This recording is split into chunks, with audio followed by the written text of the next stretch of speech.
പ്രിയപ്പെട്ട കുഞ്ഞുങ്ങളെ, എൻ്റെ പേര് ഉഷാ ചന്ദ്രൻ എന്നാണ് മുഴുവൻ പേര്. ഞാൻ നിങ്ങൾക്ക് കുറച്ച് കഥകൾ പറഞ്ഞു തരട്ടെ. നിങ്ങൾ കേൾക്കാൻ തയ്യാറാണോ? നമുക്ക് ഇന്ന് മണ്ണാങ്കട്ടയുടെയും കരിയിലയുടെയും കഥ പറയാം. കേട്ടോളൂ. ഒരിടത്ത് ഉറ്റ ചങ്ങാതിമാരായ 2 പേരുണ്ടായിരുന്നു, മണ്ണാങ്കട്ടയും കരിയിലയും. രാത്രിയും പകലും ഊണിലും ഉറക്കത്തിലും എല്ലാം വിട്ടുപിരിയാത്ത ചങ്ങാതിമാർ. ഒരു നിമിഷം പോലും പരസ്പരം കാണാതിരിക്കാൻ അവർക്ക് കഴിഞ്ഞിരുന്നില്ല. അങ്ങനെ ഇരിക്കെ മണ്ണാങ്കട്ടയുടെ മനസ്സിൽ ഒരു മോഹമുണ്ടായി. അത് ചങ്ങാതിയോട് പറഞ്ഞു, ചങ്ങാതി, നമ്മൾ എന്നും ഒരുപോലെ ജീവിച്ചാൽ മതിയോ? ജീവിതമാകുമ്പോൾ എന്തെങ്കിലും ഒരു രസം വേണ്ടേ? നമുക്ക് എവിടേക്കെങ്കിലും യാത്ര പോകാം. അത് നല്ലത് തന്നെ. നമ്മളിപ്പോൾ എങ്ങോട്ട് പോകാനാണ്? കരിയില അതിനോട് യോജിച്ചുകൊണ്ട് പറഞ്ഞു.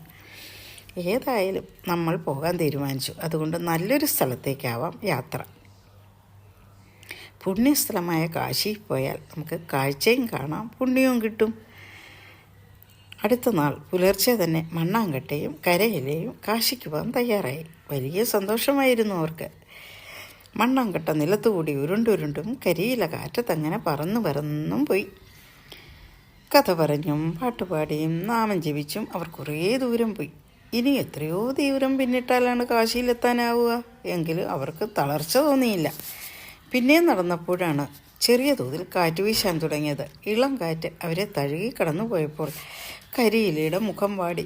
അത് പരിഭ്രമത്തോടെ ചങ്ങാതിയോട് പറഞ്ഞു, ചങ്ങാതി, കാര്യമാകെ കുഴങ്ങുന്ന മട്ടാണ്. കാറ്റിനിയും ശക്തിപ്പെട്ടാൽ നമുക്ക് പിടിച്ചു നിൽക്കാനാവില്ല.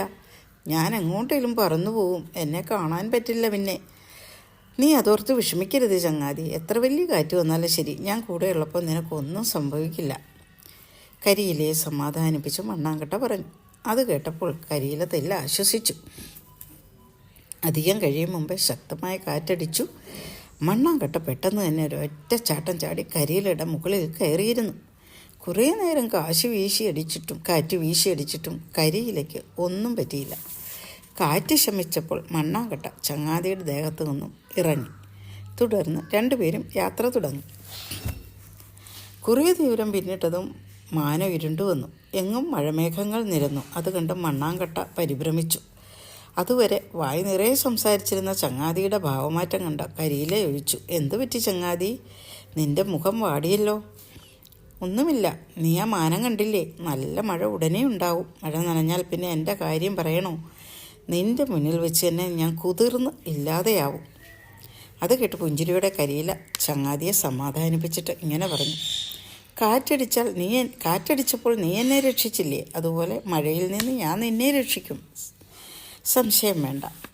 പറഞ്ഞു തീരും മുമ്പേ മഴ തുടങ്ങി. ചാറി തുടങ്ങിയ മഴയുടെ ശക്തി പെട്ടെന്ന് കൂടി. തുള്ളിക്കൊരു കുടമെന്ന പോലെയായി മഴ. മണ്ണാങ്കട്ടയുടെ ദേഹത്ത് മഴവെള്ളം വീഴാതെ കരിയില അതിന് മീതെ കയറിയിരുന്നു. മഴവെള്ളം കരിയിലയുടെ പുറത്ത് പതിച്ച് തെറിച്ചുപോയി. കുറേ നേരം കൂടി പെയ്ത ശേഷം മഴ നിലച്ചു. കരിയില മണ്ണാങ്കട്ടയുടെ പുറത്തു നിന്നും പറന്നിറങ്ങി. അവർ വീണ്ടും മുന്നോട്ട് നടന്നു. മണ്ണാങ്കട്ട ഉരുണ്ടും കരിയില പറന്നു. 2 ചങ്ങാതിമാരും മിണ്ടിയും പറഞ്ഞും കുറേ ദൂരം പിന്നിട്ടതും കാറ്റ് വീണ്ടും വീശി, ഒപ്പം മഴയും വന്നു. അത് കണ്ട് മണ്ണാങ്കട്ടയും കരിയിലയും വല്ലാതെ ഭയന്നു. കാറ്റും മഴയും ഒരുമിച്ചാണല്ലോ ചങ്ങാതി വരുന്നത്. ഇനി നമ്മൾ എന്ത് ചെയ്യും? മണ്ണാങ്കട്ട കരഞ്ഞുകൊണ്ട് ചോദിച്ചു. എന്ത് ചെയ്യാൻ? വരുന്നത് വരട്ടെ എന്ന് കരുതുക. മണ്ണാങ്കട്ടയും കരിയിലയും കെട്ടിപ്പിടിച്ച് കിടന്നു. കാറ്റിനും മഴയ്ക്കും ശക്തി കൂടി. കനത്ത മഴയിൽ മണ്ണാങ്കട്ട അലിഞ്ഞു പോയി. കരിയിലയെ കാറ്റടിച്ചു ദൂരെ എവിടേക്കോ കൊണ്ടുപോയി. ആ ചങ്ങാതിമാരുടെ കണ്ണീരും കരച്ചിലും ആരും കണ്ടതുമില്ല, കേട്ടതുമില്ല. എങ്ങനെയുണ്ട് കുട്ടികളെ ഈ കഥ? നിങ്ങൾക്കൊക്കെ ഇഷ്ടപ്പെട്ടോ?